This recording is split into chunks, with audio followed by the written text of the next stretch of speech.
تخيل أنك تستيقظ يوماً وتكتشف أنك آخر إنسان على وجه الأرض. كل مكان يخلو من الحركة والكلمات. كيف ستتعامل مع هذا الواقع؟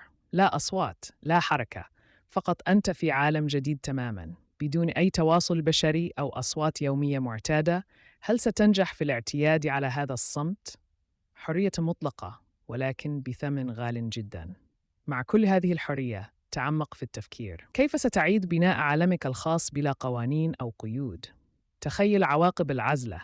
هل هي نعمة أم لعنة؟ وكيف ستعيد اكتشاف نفسك في هذه العزلة الطويلة؟ الوحدة تفتح أبواب التفكير العميق، ولكن تؤدي أحياناً إلى الجنون أيضاً. كيف سيؤثر ذلك على أفكارك وصحتك النفسية؟ في هذه المدينة الخالية، كيف ستبدو حياتك اليومية بدون بشر آخرين؟ وكيف ستتغير روتيناتك اليومية في هذا العالم الجديد؟ هل ستتصدى العقلية البشرية لتحدي الوحدة الكاملة؟